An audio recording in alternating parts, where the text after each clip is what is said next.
Welcome back, coffee enthusiasts, to Season 2 of our caffeinated journey brought to you from the Roast House.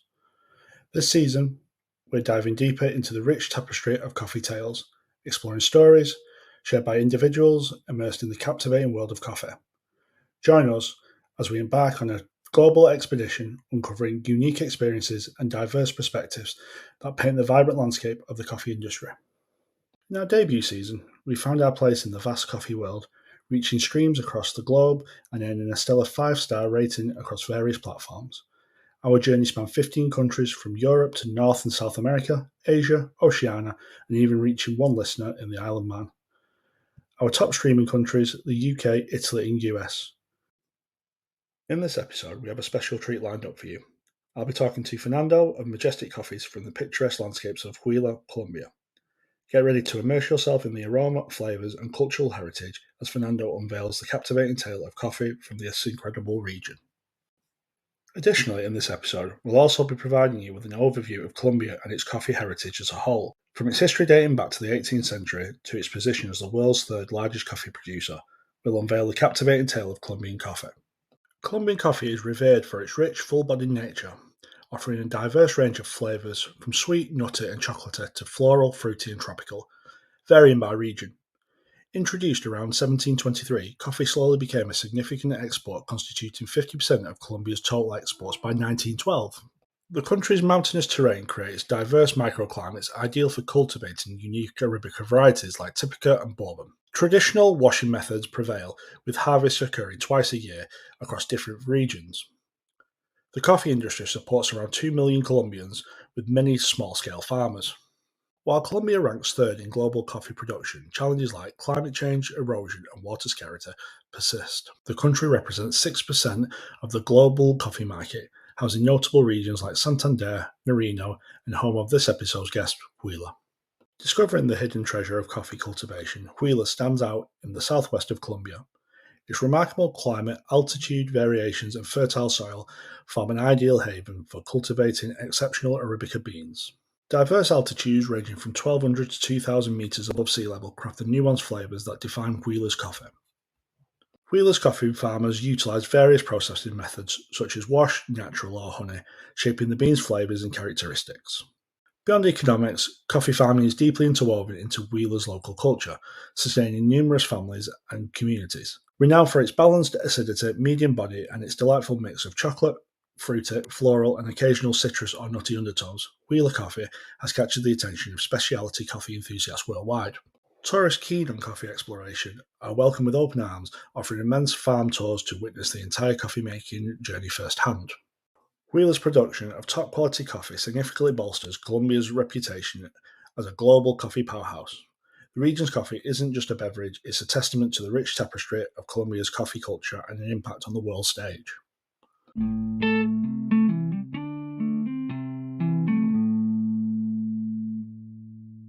Now it's time to introduce this episode's special guest, Fernando from Majestic Coffees. Firstly, thank you for joining me today, Fernando. Just to start off, can you tell me about your coffee journey and share the story of how you got started in the coffee industry? And second part to this question, what do you enjoy most about working in the coffee industry? My background started not as a coffee farmer, but as a international business student.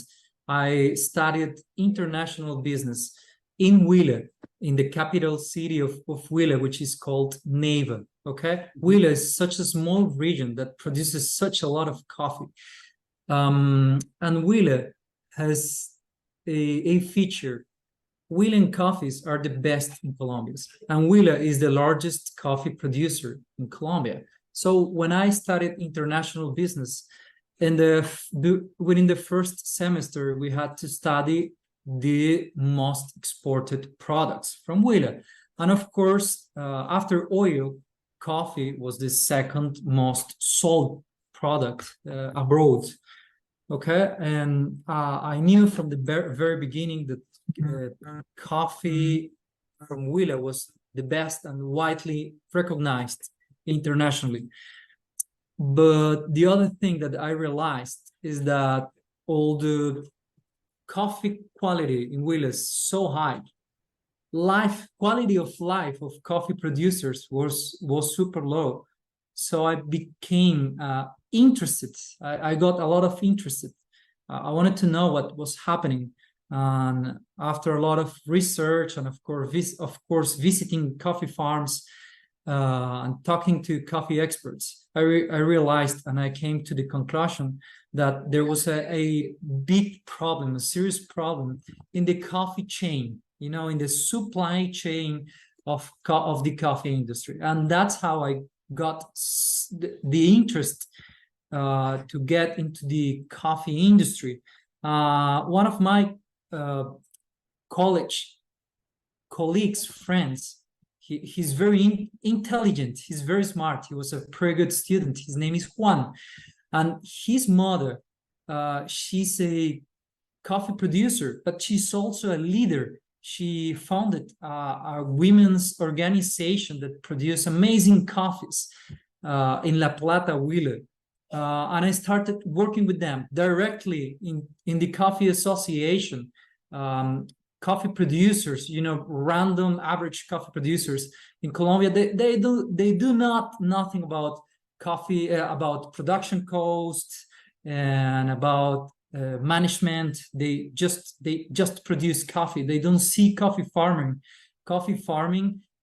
as a business, okay, as a company. So the very first thing I did together with my colleague Juan was strengthening the association in management terms, so that the coffee producers they started to see coffee as a business.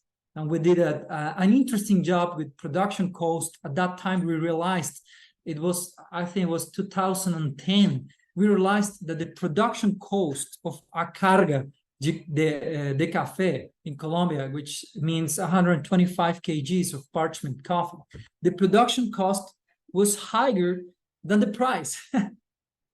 So that was such a problem.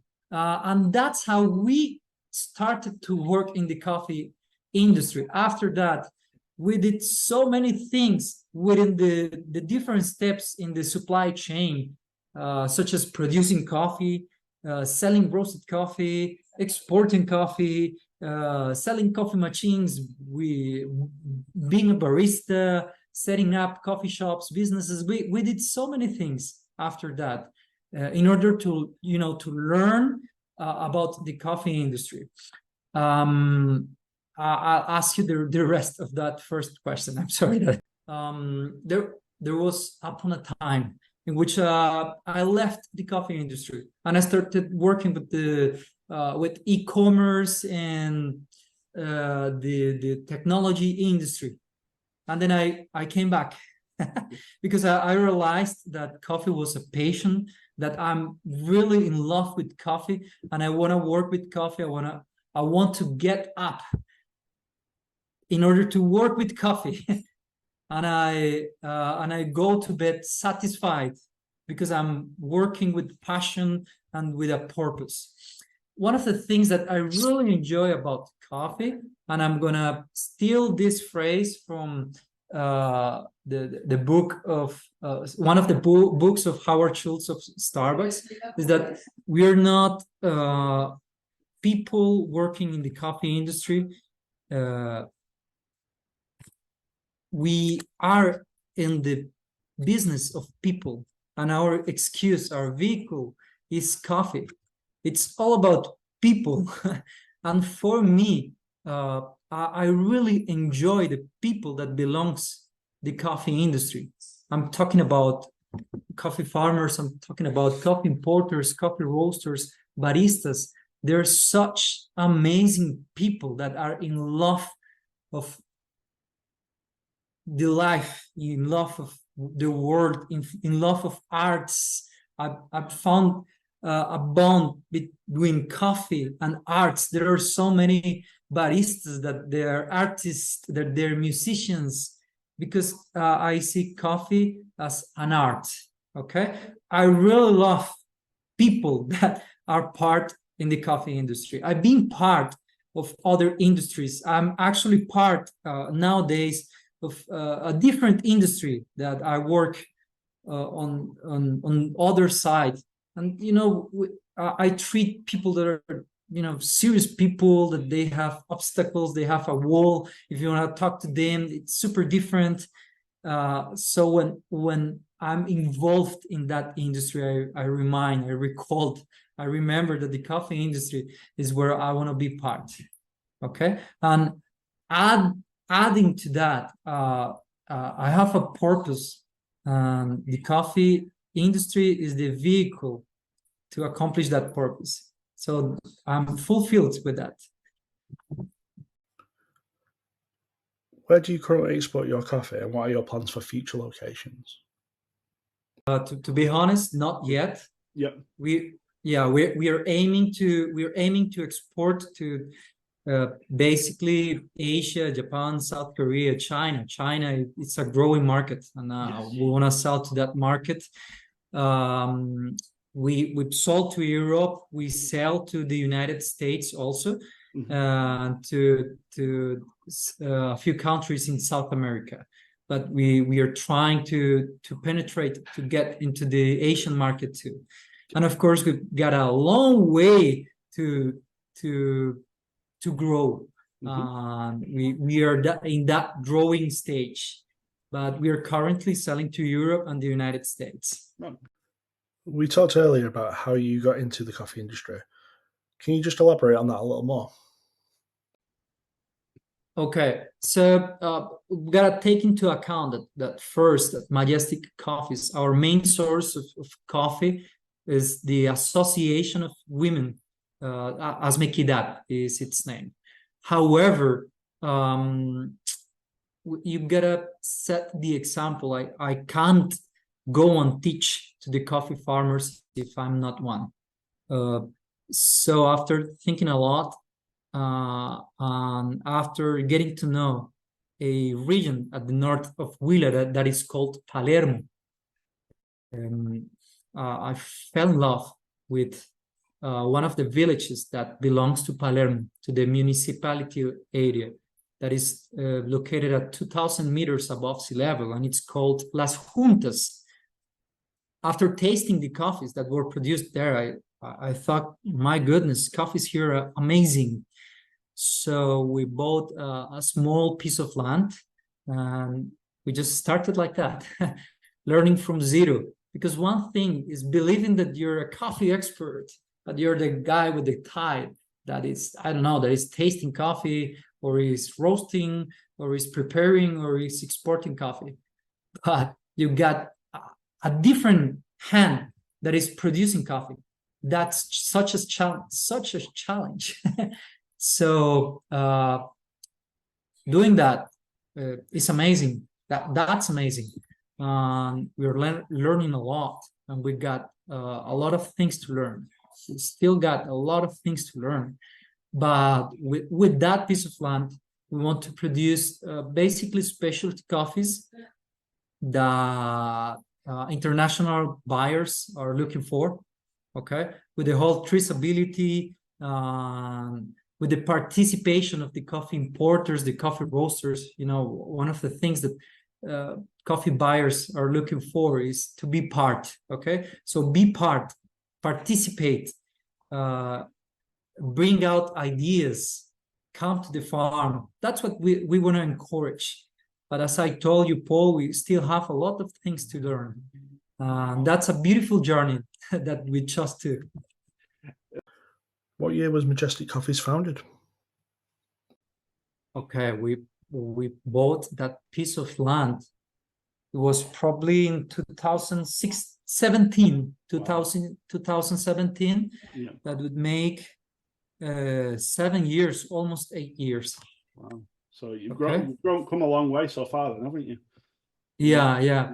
But I'm going to tell you something, is that we counted with the help of our neighbors, the coffee producers around that region. They're amazing. So they have guided us, they have briefed us in order to do the things right.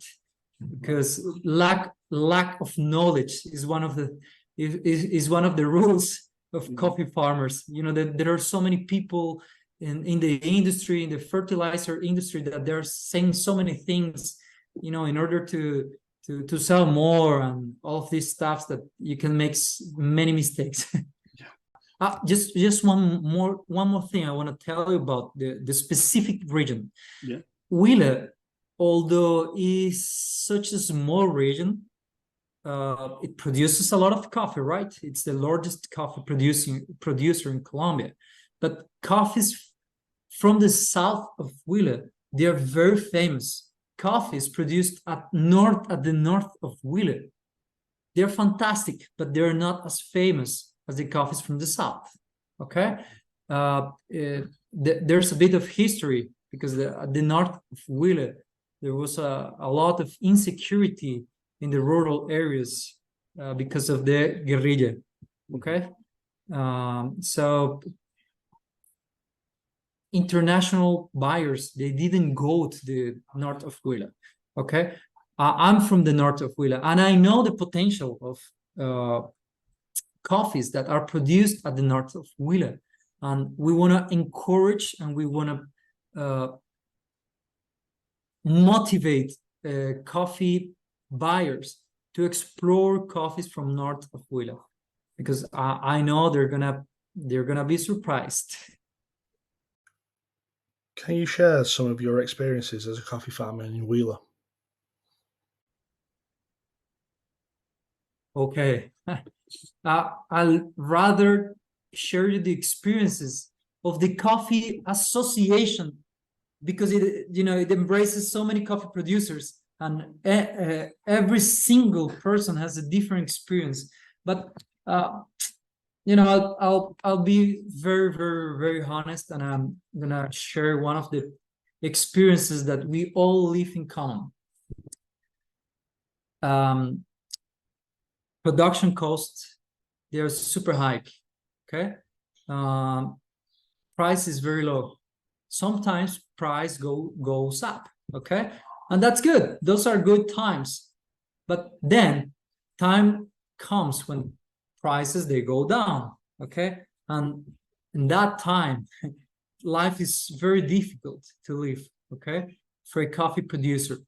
Because if you, as a coffee producer, if you don't have a second source of income, then you're in trouble.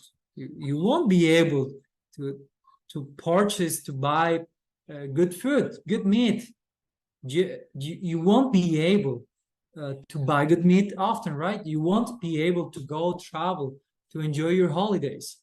Okay, so in Colombia, we don't got a law that says that rural workers, they can get a pension, so you gotta work the whole life. So after saying that, I think that the current model, the way the coffee industry is working with the C contract, okay, where thousands of traders that they probably don't understand how a coffee farmer works, or they haven't gone to a coffee producing country. They're the ones who handles that, manipulates prices, and I think that's not fair. I think coffee should be a business, such as the majority of businesses in the world. Okay, that there are fixed prices, and probably the price would change depending on the demand and the offer of coffee, but not that way, not the way contract seat works. I think that would be so much more fair for all the participants, all players in the coffee industry, coffee roasters and coffee shops, because they have fixed prices and they'll know how to manage their finances. Coffee importers, coffee importers and coffee exporters, they anyways get a percentage, a profit-based percentage. So for them, the price itself, it's not a problem. Of course, when prices is too high, so many coffee buyers, coffee roasters, they don't buy that much. But in terms of profit, for a coffee exporter, for a coffee importer, it's matter of percentage. So the biggest losers are the coffee farmers. Okay, if coffee has a fixed price, or coffee doesn't rely on contract C, prices for coffee farmers, I think they would be fair, more fair than right now. Okay, if you go to Colombia and if you go to coffee farmers in Colombia, you'll see poverty. You see people that are not dressing good clothes, and you see that people can't afford to buy beef, for example, every week, and that's not fair. So that I think that's one of the deepest experience that I can share with you. I'm not complaining, but I'm saying what is true. But that's what I'm working for. I want to be part of that change, and I believe that in the coffee industry exist coffee buyers that they're aware of what's going on, and they don't mind to pay a higher price if that price goes to the coffee producer, being directly, economically, or through social projects. Are you part of any fair trade or rainforest alliance schemes, or something similar to those? I'm gonna tell you what we usually do.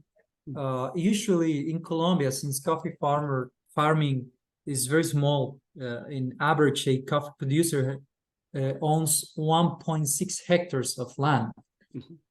Generally, who work is the owner, okay, the family. But in harvest time, you've gotta hire hand pickers, okay? So that's an intensive hand labor. You've gotta hire a lot of pickers. In the market, you find a tariff, a payment that is accepted, that depends on the amount of coffee that you pick. Okay, I don't know if you would believe me, but being a hand picker, a skilled hand picker in harvest time, is super profitable. So, but it's very, very, very profitable. You can make a lot of money. You can earn a lot of money. And the reason why coffee farmers, they pay a lot, so that the coffee pickers, they can get a lot of money, is that people don't want to work. Okay, people don't want to go to the farms and pick coffee. So there's a hand labor problem in Colombia. I think that's general. It happens in South America. I don't know if that happens in Europe. But in Colombia, people don't want to go to the farm and pick coffee. So, with that law of offer and demand, you've got to pay more so that they get motivated.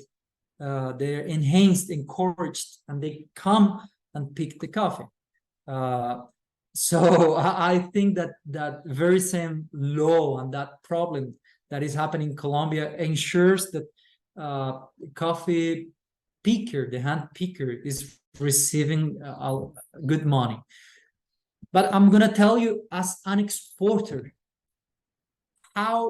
what's the right technique, what's the right methodology, the right method to ensure a fair price for coffee farmer. Okay, generally, if you do a benchmark, you'll see some I wouldn't say fixed prices, but I would say a market price, for depending on the quality of the coffee that you're looking for. So let's say that you're a coffee roaster or a coffee importer, and you're looking for a coffee from Colombia with 84 points. Okay, the score is 84 points, and you're looking for a regional blend of Huila. So there's a price, there's a market price. Okay, generally a coffee importer would go with that price. Okay, his base would be the exporting price, the market price, and then after that he would see his cost, his FOB cost, his export cost, and after that he would ensure his or her own profit. Okay, and then after that he will know how much he will have to pay to the coffee farmer. Okay, he goes from market price to farmer price. Okay, and right after that he would say, okay, I pay this, I pay 1.2 million Colombian pesos per carga, to 125 kilos of parchment costs. Okay, what would be the actual right method? You got two ways. The first one is understanding the production cost of the coffee farmers. Okay, and after that you take that as a base and you say, okay, the production cost is 1.4 million pesos. Right after that you would give a profit to the coffee farmer. So let's say you say, okay, coffee farmer has to earn at least 25%. So with that you would get a base price for purchasing the coffee. So if you see, you're not going from the top to the bottom, you're going from the bottom to the top. Okay, and that's the price you would pay. And after that you'll get your markup and you'll increase the export cost, and after that you'll offer the coffee with that final price, whose base would be a fair price for the coffee producer. Okay, or a second chance would be asking to the coffee farmer, what's your price? Okay, what's your price? How much is your coffee? Okay, of course, if you don't find that price fair, if you find it very high, it doesn't make sense, then you will make a contra proposal. But at least the first word will be given by the coffee producer. I think not going from the bottom to the top, but going from the bottom to not going from the top to the bottom, but starting from the bottom and ending in the top. That would be the right way to do fair businesses that ensure a fair price for the coffee producer. So how does that pricing work? Generally in Colombia you get a market price that the coffee buyers they pay. You get a few coffee exporters that they give that they increase a prime in the price, in order to make it more attractive, so that you sell your coffees to them. Okay, so you get those exporters, and the goal of most of the coffee producers is selling their coffees to those coffee exporters because their prices are higher. But then you got these few people that they ask you, what's your price? So as coffee producer, you gotta look for that channel, or you gotta be that channel. Okay, but I think the coffee industry is going to evolve. It's evolving. You get more people with that awareness, aware of that and getting into that. What is the significance of family context in rural communities, and how does that impact farming? Family is all in coffee farming. The base, hand labor base in the coffee farming is family. So coffee farming is all about family. But we've got a problem, is that youth, the youngest ones that are not believing in farming, they're not believing in farming because they see the quality of life that they're living. So they're moving to the big cities. Okay, so we've got a trend. The rural areas, the they're getting older and older and older. Okay, and that's a problem. That's a problem. I've seen with my eyes so many coffee uh, producers, the sons, the daughters of coffee producers moving to the big cities and living a worse life there. And that's such a problem. That's a big problem in Colombia. There's no generational relief. Okay, there's people fighting and doing campaigns in order to promote generational relief. And yes, there are a few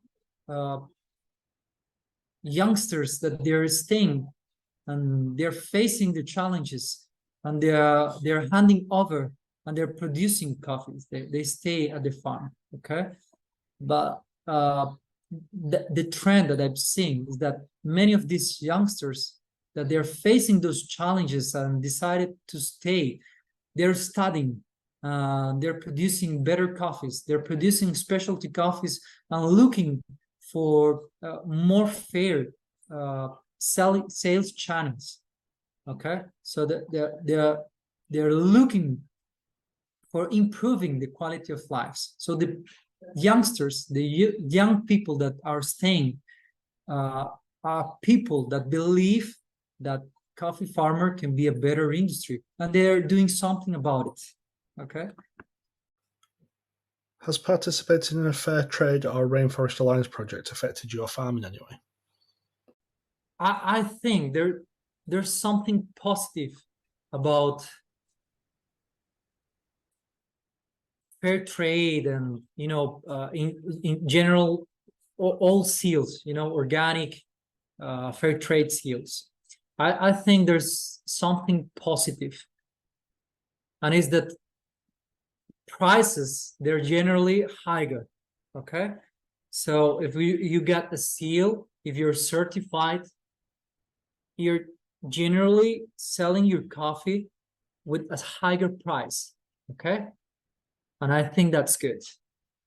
Okay, and I think that what is inside, what is deeper, the meaning of that seal, that certificate is good. Okay, certificates exist so that we can co-create and coexist in a more sustainable world. Okay, I'm talking about sustainability in all terms: social, economical, and environmental ways, organic production. What happens is that, in my thinking, for a small coffee producer, being certified as organic or fair trade is very expensive. There's a lot of bureaucracy, higher cost, super high costs, and a lot of paperwork to do to get certified. Okay, and if you're a small coffee producer, doing all the process is not worth it. In economical terms, it's more expensive. Okay, you'll spend more doing all that so that you can get the certification, if you compare it to the profit that you're going to generate. Okay, so at the end, it's not going to be worth it. Okay, but if you do sustainable farming, and if you do organic farming, because that's your principle, and you want to be part of a sustainable world, that's amazing.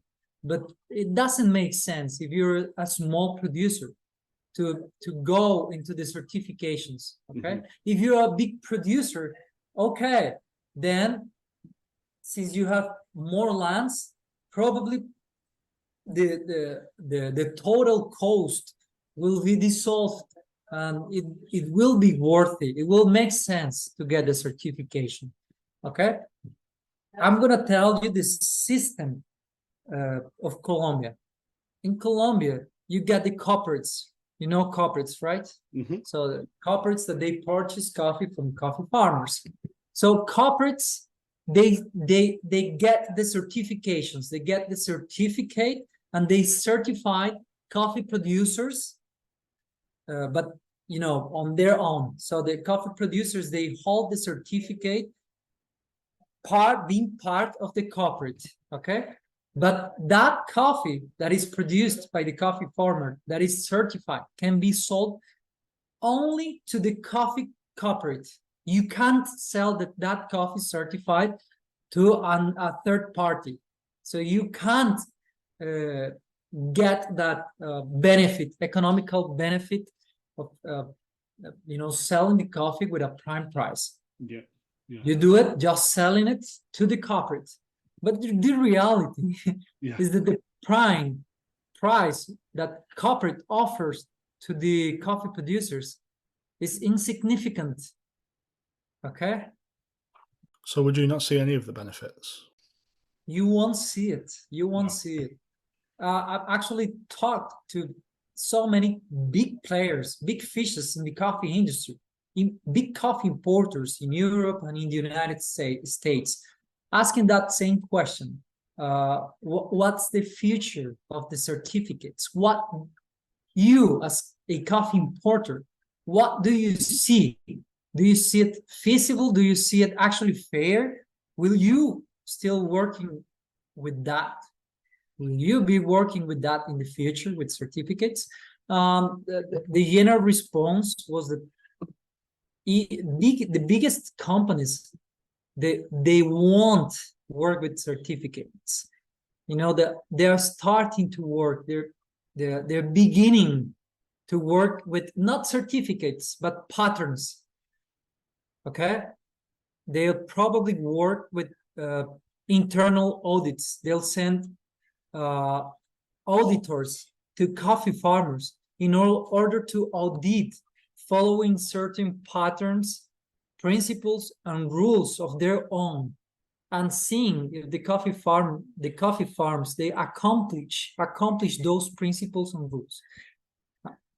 So if they do, that audit will endorse that certificate. Okay.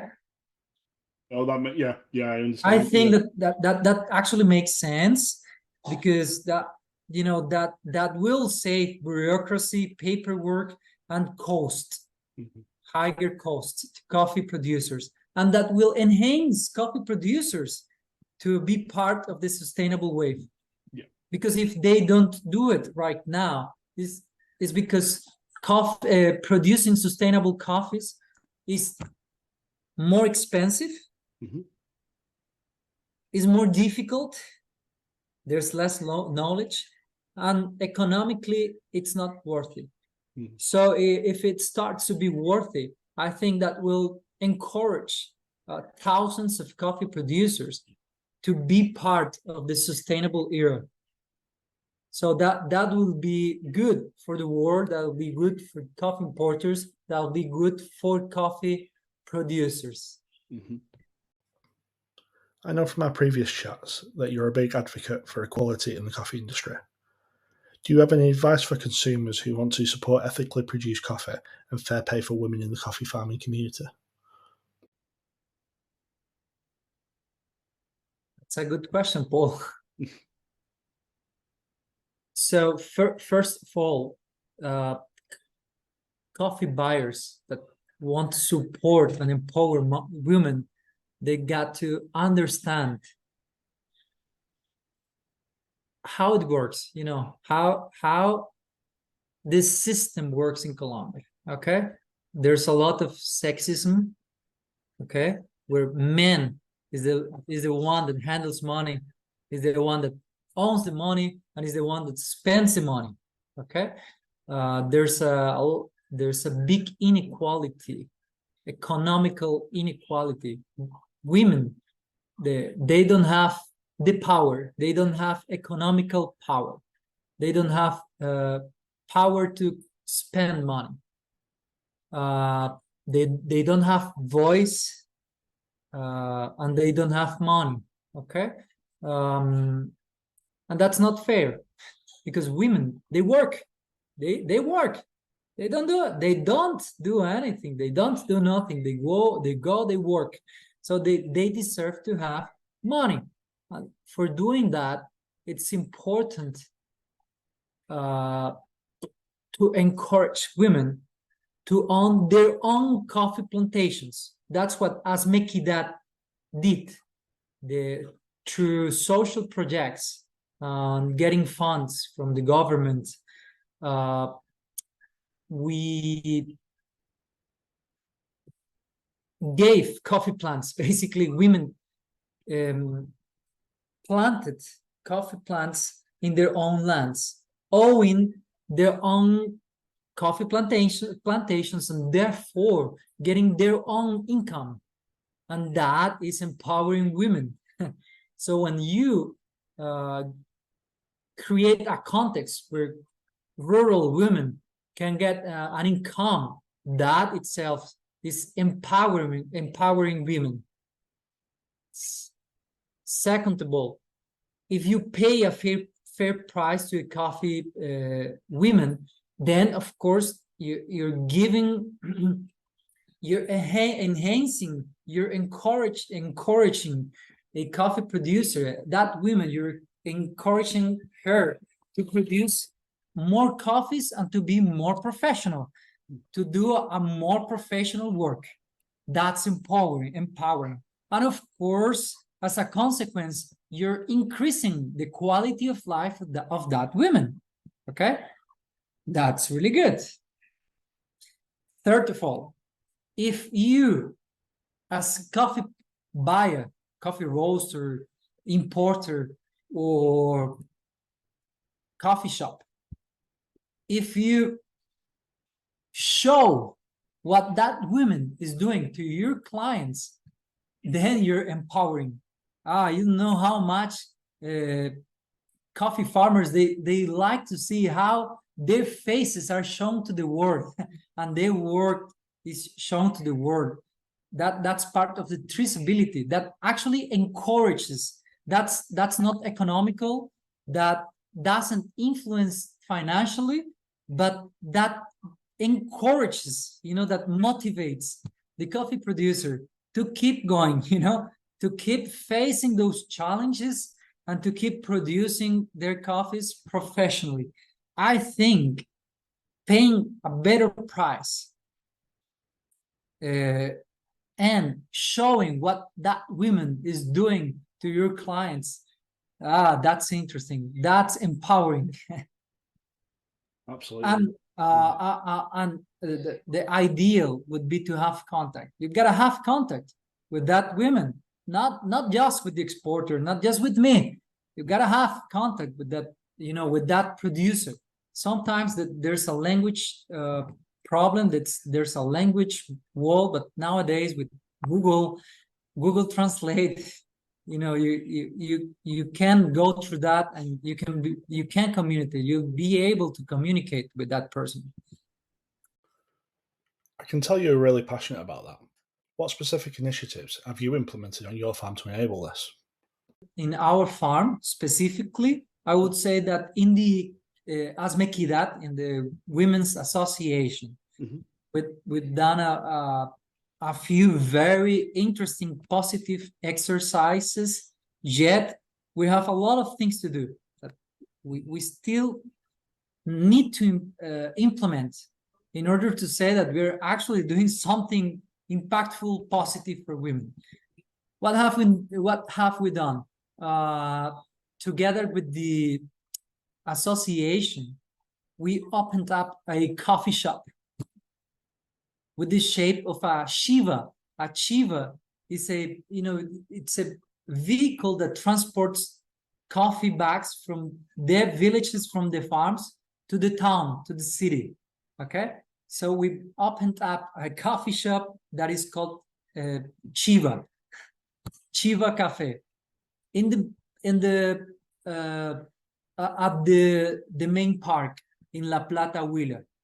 Okay, with all beverages, cakes, loaves, biscuits, all of these things that generally a coffee menu would have.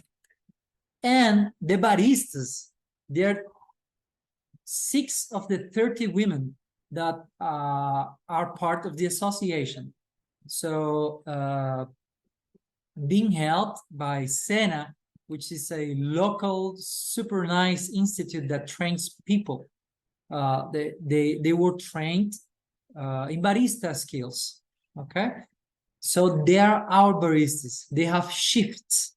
So Chavita, for example, which is the name of one of the women, she has this week, her shift is morning, together with Giver and together with Maria. So this is good. And why is this empowering? First, because they get paid, so they get an extra income. Second, that strengthens the association. People gets to know the association, and that empowers the association to keep alive and to continue working. And of course, it gives profit to the association. Besides the salaries that the project pays to the women, it gives profit to the association. And third, because people that buys coffee, they see the women, so they recognize women, and they usually think, wow, such a great work. They are the producers. They roast their coffee and they're preparing their coffees, and they know how to prepare the coffee. So I think that project influences socially in terms of association strengthening, but also financially. Yeah, absolutely. So they're doing, and that's not giving away. That's not giving away, giving for free, because I think giving for free, giving away, it's not good. They're working for that. Yeah, but that increases the quality of life. I really like that. Okay, what else? We always encourage our buyers to show what women are doing. So we got coffee buyers, coffee roasters, that they're showing the faces of the coffee producers. They're showing their whole history, their whole story of them, and we show that to the women. That really empowers them. Of course, we, as coffee exporters, we buy coffees with higher prices. Okay, we don't see market price. We set the price based on the production cost and a really fair profit for the coffee producer. We still have the challenge to purchase more coffee, so that it actually generates a real impact. For 2024, we're going to work in a couple of interesting reforestation projects with women, and also kitchens, improving their kitchens. That's a 2024 project. Can we talk about what initiatives you have seen implemented to support and empower equality for women in coffee? Okay, in sales terms, in commercial terms, what I've seen is that buyers that they are willing to buy women coffee, they are also willing to buy sustainable coffees. They are more aware. Okay, so if they are willing to buy women's and sustainable coffee, then women have to produce sustainable coffees. And if you motivate, if you empower women to produce sustainable coffees, but then you also have a sales channel that will pay more for that. It will be easier for women to pay to produce sustainable coffees. There's a principle that we always see, that we think it's a principle that works, it's practical, and is the following: if you can't force a coffee producer to produce sustainable coffees if they don't even make the ends meet. Okay. Thank you, Fernando. Do you have any final thoughts you want to share with us today? I believe in a sustainable world. I believe in a world where all parties, they gain. Okay. I believe in a fair world. And for that, we need to rethink coffee. We all parties, we need to rethink coffee and to build together a sustainable world in economical, social, and environmental ways. And I think these kind of spaces, they help. They help, and I think that we all need to be part of this new wave. We've got to be part of a sustainable world where all parties, they can live very well. Okay. I invite coffee buyers to go to coffee farms and to live the life that coffee farmers live. Okay. And I invite coffee buyers to rethink what they're doing if they're still working with the traditional supply chain. I've seen with my own eyes that we actually have a trend. I've seen a change. Okay, that gives me hope. So we are starting to build the right path and go in the right direction. Thank you so much for your time, Fernando. That's been really insightful. And thanks for sharing your journey. I look forward to seeing what the future holds for Majestic Coffees.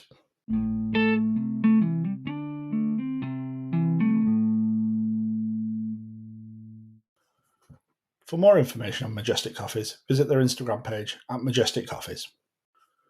That wraps up this episode.